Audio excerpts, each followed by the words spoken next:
Hi everyone, thanks for clicking on this audio sample of Overkill, Book 7 of my mystery novella series, Winter in Vale. I want to quickly mention that if you haven't read the first 6 books in the series, they're all on sale right now at smashwords.com for their summer-winter sale. In fact, the first book is available for free, so click the link in the description below to find those. And a few people have asked me if I have a Patreon. I don't yet, but you can support me first of all by leaving reviews for whatever books in the series you have read.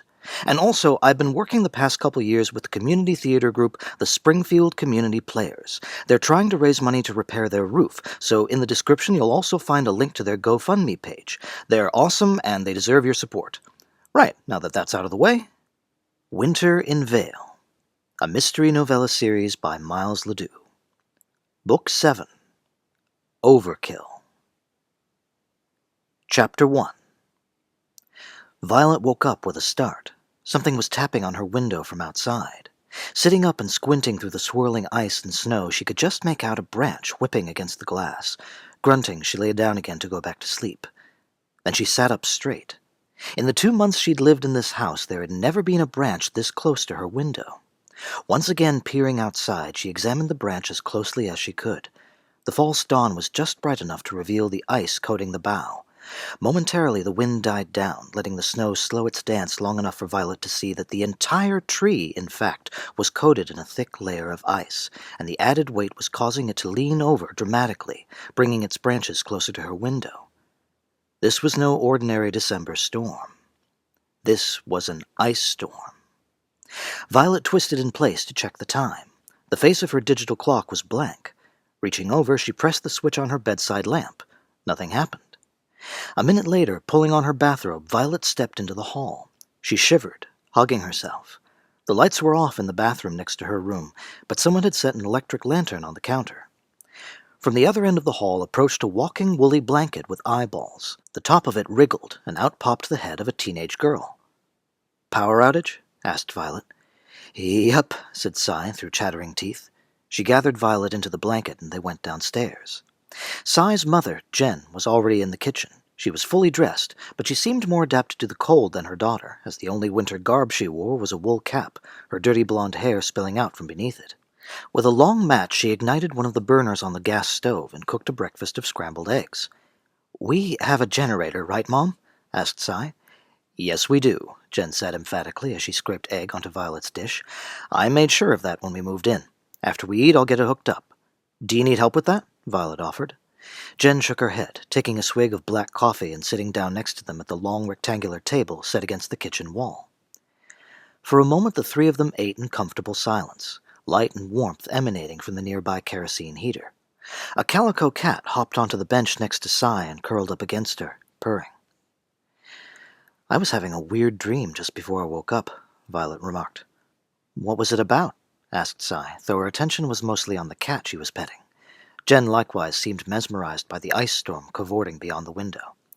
Violet shrugged. "I don't remember." Several moments passed. Then, one at a time, Cy and her mother ceased what they were doing and turned to stare at her. "Say that again?" said Cy. "I said I don't—" All at once Violet set down her fork and stared back at them wonderingly. "I don't remember. I don't remember what I dreamed." A moment later she added, "Come to think of it, I don't think I remember any of my dreams." For Violet this was a rare occurrence. From the moment she'd woken up in Vale 2 months ago, Violet could perfectly remember everything she saw and did. Now it seemed there might actually be a large number of gaps in that memory. She wasn't sure whether to feel concerned or relieved. "What does that mean?" asked Cy, echoing Violet's thoughts. Violet had no idea and was about to say so when all three of them were startled by a knock at the front door. Jen stood to answer it, but paused when her cell phone rang. "I'll get it, Mom," Cy volunteered, heading for the door as Jen answered her phone. A tall, broad-shouldered silhouette occupied the front porch. Dawn was approaching, but true morning light was still a ways off. Leaning through the doorway, Cy squinted at the face under the hood. "Fran?" Fran Dawsley, who lived next door, pulled her hood back once Cy had invited her inside. She brushed snow from her face and her short graying hair. "Did you guys lose power too?" asked Cy. "Everyone's out of power," Fran replied shortly. "Said so on the radio." "Oh my God, are you guys okay?" "No." Fran tended to be terse and blunt. "The radio's the only thing that's working, and we can't get our kerosene heaters on. We've got a couple extras. We don't need to heat the whole house. What we need is hot water. Well, we've got a gas stove, so we can heat some... A blast of chilly air blew open the door, which they'd left ajar. Tugging it shut, Cy amended, "On second thought, why don't you all just come over here?" Fran hesitated. "Would that be all right with your mother?" Jen, just then passing by while still on the phone, threw a "yes" over her shoulder. Fran pulled her hood back up. "Be right back." Cy and Violet managed to clean up the living room just before Fran returned with the rest of her family in tow. One of them was a very short woman, even shorter than Violet, who had evidently trudged through snow piled as high as her waist. The other was a tired-looking teenage girl with white blonde hair, carrying a boxy object covered with 2 blankets. As she set it on the coffee table, it emitted a cooing sound, giving away that it contained the 4th and smallest member of the family. "Oh, shoot, I forgot Rosie's formula," lamented the teenage girl. Fran put out a hand as the girl moved toward the door. "No, Christy, I'll go back and get it. You stay inside." Not waiting for a response, she headed out into the storm. "Thanks," Christy mumbled. "There's some hot water heating on the stove," Cy told the newcomers, "but Mom's about to get the generator started, so soon you'll have all you need."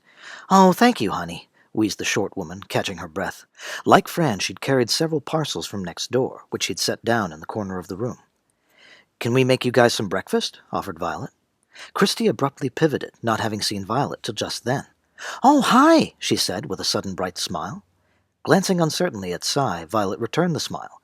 "Hello?" It seemed to take Christy a moment to remember Violet's question. "Oh, no thank you." "You sure?" "I started applying for colleges like you said." Though taken aback, Violet remembered the conversation from a few weeks ago, when the Dawsleys had her and the Grogans over for dinner. "Oh, good," she said encouragingly. "Do you think I could use you as a reference?" "Oh, Violet wouldn't have minded, but she doubted she would make a very good reference when even she had no idea about her true identity. Rosie saved her the trouble of pointing this out when the baby started to cry. Christy took her out of the carrier and started to nurse her just as Jen returned, putting her phone away. "I have to report to the station right now," she announced. "Joy, do you think you could get the generator going if I show you where it is?" Joy hesitated. "Well, me, no, but Fran probably could." "Okay, good. I'll show her before I leave. You two," she said, pointing at Cy and Violet. "The sheriff's looking for volunteers to help at the emergency shelters around town. Do you want in?" "Sure," Violet said immediately. Cy raised her hand as if she were in class. "Helping how?" "Probably setting up cots, preparing food, making sure everyone has enough blankets, that sort of thing." "Oh, yeah, I can do that." "Then get your coats on. We leave in 5 minutes."